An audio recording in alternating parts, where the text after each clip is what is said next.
Paggising sa umaga, excited ang barkada. Kaliwa kanan halina at sumayaw. Lux na lux, I'm feeling this summer. Join the fun, let's dance together. Halina at sumama sa saya. It's a fun summer pag lux sama-sama. Lux na lux, I'm feeling this summer.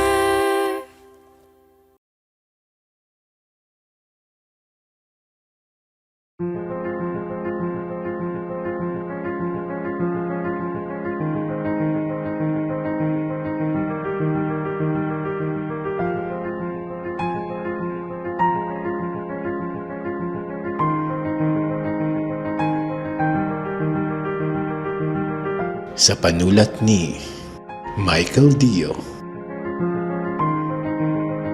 sa direksyon ni Kyle Paderes de Leon.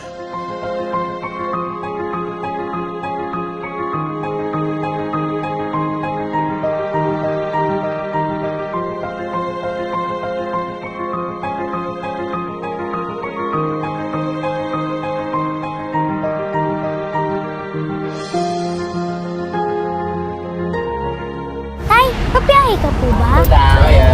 Isa-isa lang po. Mahina po ang kalaban. Swerte ka talaga. Naku, si tatay, binubuwala na naman ako. Anong pagsubok ang kaya niyang harapin? Sipag at tiyaga at determinasyon, samahan pa ng pagdadasal, magtatagubay din itong negosyo ko. Ano nang mangyayari? Paano?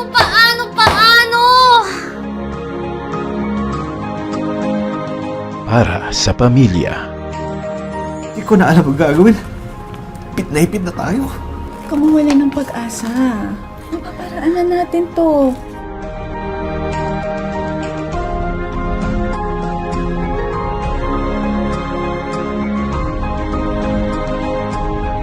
Para sa minamahal. I love you, B. Bye! Ngunit ang landas ng tagumpay ay hindi madali.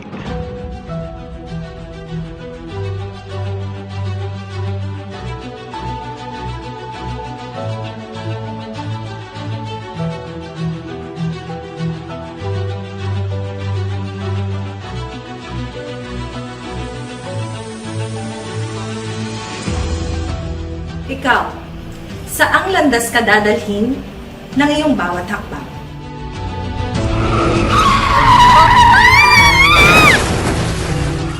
Anong landas ang naghihintay kay Ana Magkawas? Abangan.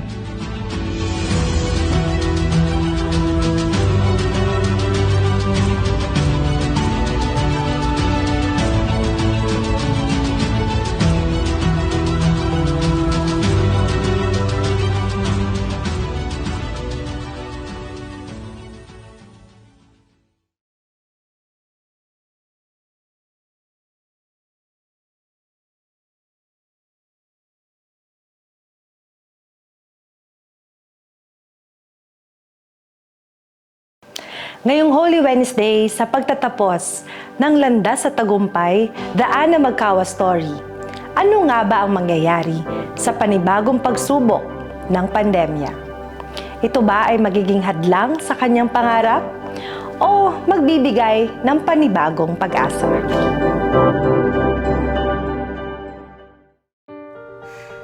Lockdown! Gagawin ko? Paano na tong negosyo ko? Paano yung mga deliveries? Paano yung mga staff ko? Paano kung bawal lumabas? Paano ko sila matutulungan kung ganito ang sitwasyon? Paano kung mawala ng lahat ng ito? Hanggang kailan ba tong lockdown? Ano nang mangyayari? Paano?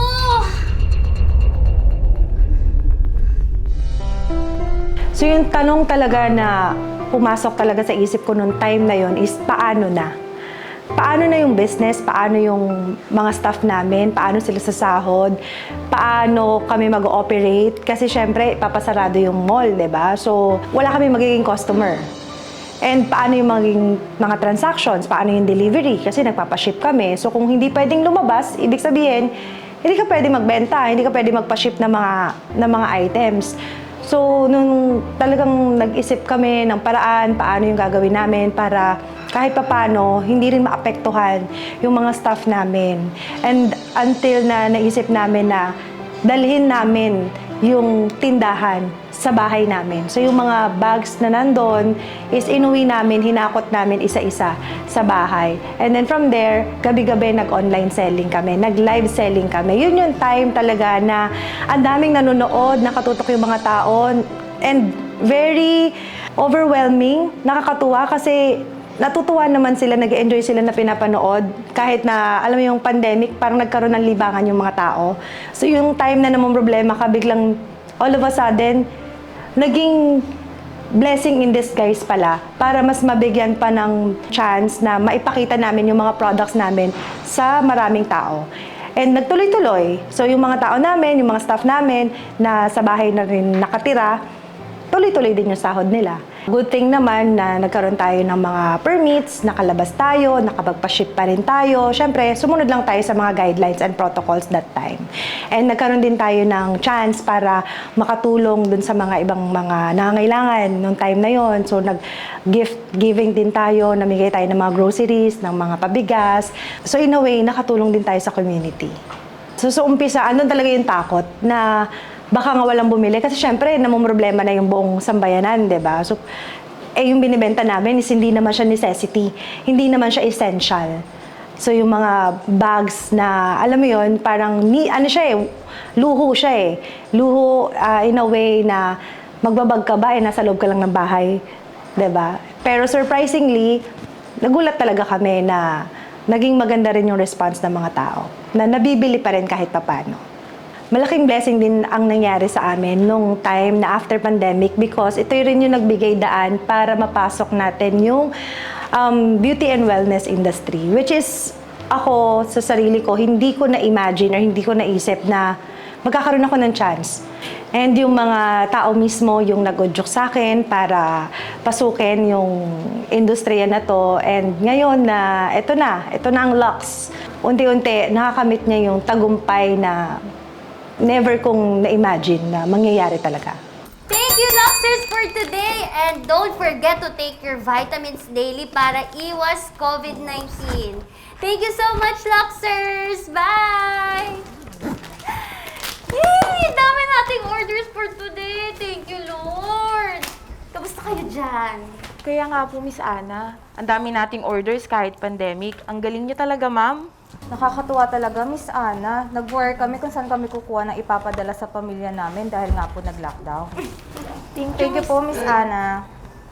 O, basta, wag nating kalimutan, sumunod lagi sa safety protocols. Magtulong-tulungan tayo, ha? Remember, pag mag-ship, don't forget to wear your face mask, face shield, at pagbalik, mag-sanitize para lahat tayo safe. Okay? Yes, Miss Yes, Ana. Miss Ana. Yes po, madam. At dapat uminom tayo ng vitamins every day para protektado tayo, right, madam? Tama si Perfect. RJ. So, para hindi tayo mag-positive. Wipes, antibacterial wipes. Kasi nga pandemic eh. So, nanggaling sa pandemic, since antibacterial wipe siya, so it's a necessity na magagamit ng tao. Well, nung una, hindi masyadong okay. Nakakatanggap pa tayo ng mga bashing kasi parang hindi pag ganon ka-open yung mga tao sa mga small business owners or brand owners na nag-i-introduce ng mga products na related to beauty and wellness. Para sa kanila is, ang may karapatan lang na maglabas ng mga ganyang products is like mga doktor or mga medical practitioners, yung mga something na may pinag-aralan into medical field. Unti-unti kasi after the wipes, ayan na sinundan na natin siya ng mga skincare line. And then after 6 months, we released our first coffee product, which is Lux Slim, which is inspired din yan sa akin. Kasi ako mismo, gusto kong kahit pa paano mag-lose ng weight, ma-build yung self-confidence ko pa, since lagi nga rin ako nakaharap sa camera at sila ang mga lagi kong kausap. Nakakatuwa kasi nung nakita talaga nila sa akin na nag-work siya, tinangkilik talaga ng mga tao. Well, nung una, nandun din yung para sa iba na may doubt talaga sila. Pero nung sinubukan na naman nila, biglang naririnig ko na sa mga feedback nila, ay, totoo pala. Mahina lang magsusold out na ang ating Lux Slim Macchiato, kaya mag-check out na kayo! Kaya mga Luxers paunahan lang to. Ang di nakapag-check out, better luck next live! Yes, at abangan nyo lang yung sa live namin mga Luxers para ito sa mga discounts and promos mamimigay kami. At may good news pa ako sa inyo. Pwede na kayong magsimula ng inyong negosyo! Kaya pwede na rin kayo maging resellers or distributors sa ating Lux Slim Macchiato! Bye for now, Luxers!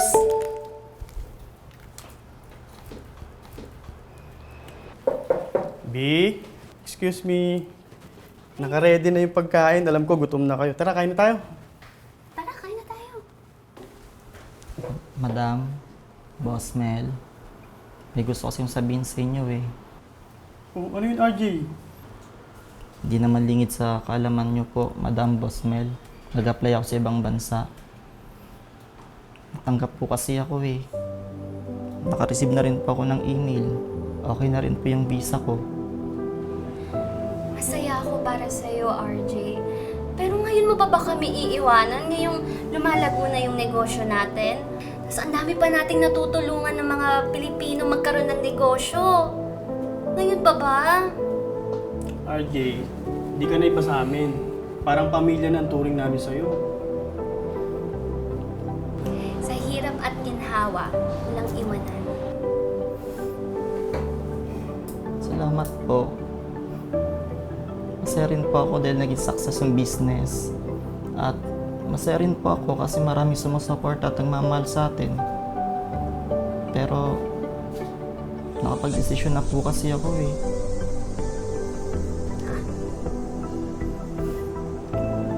Madam, Boss Mel, hindi ako aalis. Hindi ko kayo iiwan, no? Ikaw talaga? O siya, lumalamig na yung pagkain. Tara, kumain na tayo. Ikaw talaga? Puro drama. Takot ako sa'yo. Malakas ka sa akin, madam. Ano ka ba? I love you. I love you too. Sobrang na-shock talaga ako noon. Like, hindi ako ready na mawala si RJ kasi nung time na yun yung time na sobrang busy namin. Ang dami naming mga plans and also may mga ongoing cases din kami dun sa mga tao na alam niyo naman na yon na mga nanloko sa atin in the past, which is involved din si RJ kasi isa siya sa mga witnesses and isa siya sa katulong namin para ma-account lahat-lahat kung ano-ano yung mga nawala. And syempre higit sa lahat, parang nasanay kasi ako na nandyan siya. Kaya ko naman. Pero syempre iba pa rin yung may RJ ka na kasama. Lalo na nasanay na ako na siya rin yung kinakausap na halos lahat ng mga suppliers. So instead na dumadaan sa akin yung problema, sa kanya muna, filtered out na bago pa makarating sa akin. So talagang naiyak ako noon. Tinawagan ko pa si BFF, si Sherry, na sis, kausapin mo naman, BFF, kausapin mo naman si RJ, baka magbago yung isip niya. Kasi parang nung time talaga na yon, ang sikip-sikip ng dibdib ko, na parang hindi ko siya kayang ma-let go. Pero ganun talaga, 'di ba? So dumating yung time na tinanggap na rin namin ni B na siguro talagang hanggang doon na lang yung pagsasamahan namin ni RJ. May dinner kami na after noon magpo-post na ako na naghahanap na ulit ako ng bagong assistant. Biglang nagsabi naman na si RJ na hindi na siya tutuloy. Na mas pinili niyang magstay sa amin. Which is sobrang, alam mo yun, na ang saya ng feeling kasi isang family na kami. So kasama namin siya nung time na wala pang Lux noon. Bags pa lang, andyan na siya. Kaya alam niya yung bawat struggles, yung bawat hirap, kasama siya sa paglago ng negosyo na to.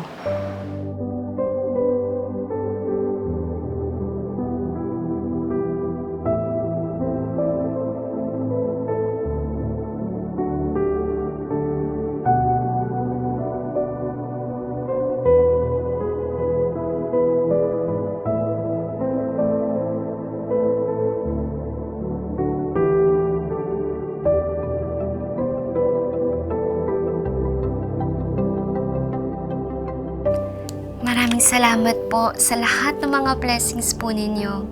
Una sa aking negosyo. Salamat po, Panginoon, sa walang sawang gabay niyo po. Hindi lang po sa akin, sa lahat ng mga resellers, distributors, at sa mga Luxers, at sa mga plano pa po namin upang mas madami pang matulungan ang Lux Beauty and Wellness Venture. Pangalawa, salamat po sa aking mga magulang at mga kapatid. Sila po ang nagturo sa akin kung paano magmahal at pahalagahan ng buhay. Pangatlo, sa aking pamilya, salamat po sa pagbigay niyo sa akin ng mapagmahal at supportive na asawa at mga anak. At higit sa lahat, sa inyo, Panginoong Hesukristo, ibinabalik ko po sa inyo ang lahat ng papuri at pasasalamat sa lahat ng mga biyaya niyo po. Amen.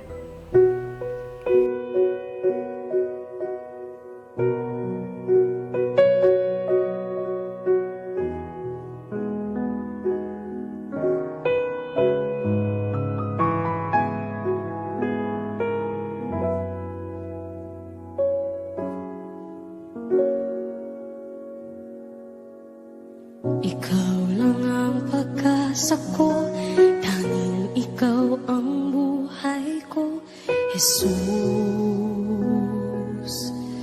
Kahit ako'y nangangamba, basta't ikaw ang kasama, panatag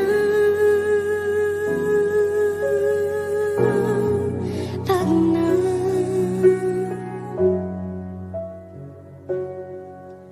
Ikaw lang ang sasambahin, paligid man ay magdilim, Jesus. Kahit may suliranin man, lagi kang aawitan, ikaw lamang. Sa bawat hakbang ng ating landas, kahit pa ang daan ay mahirap. Minsan paliko-liko, minsan lubak-lubak. At minsan, tayo ay naliligaw ng landas. Lagi nating tandaan, lahat ng ito ay pagsubok lamang. Hindi para tayo ay pabagsakin, kundi para tayo ay mas patatagin at mas palakasin ang ating pananampalataya. Ikaw, saang landas ka dadalhin ng iyong bawat hakbang? Maraming salamat po sa pagtangkilik sa 3-day Lenten Special ng Lux Beauty and Wellness. At naway maging gabay sa ating puso ang kwentong ito sa ating pagninilay-nilay ngayong Semana Santa. Ang pagtitiwala at pananampalataya sa Diyos ang tamang landas sa tagumpay ng bawat isa. Ikaw lang ang sasambahin, paligid man ay magdilim, Jesus. Kahit may suliranin man, lagi kang aawitan, ikaw lamang. Kahit kailan, Ipagkatiwala mo kay Yahweh ang iyong mga gagawin at magtatagumpay ka sa lahat ng iyong mga layunin. Kawikaan, Kapitulo 11, Berso 3.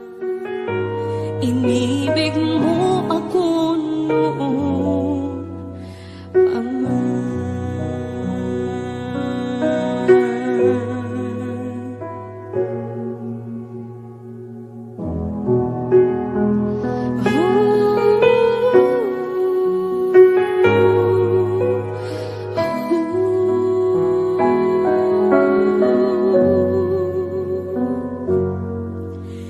Ikaw lang ang sasambahin, paligid man ay magdilim, Jesus.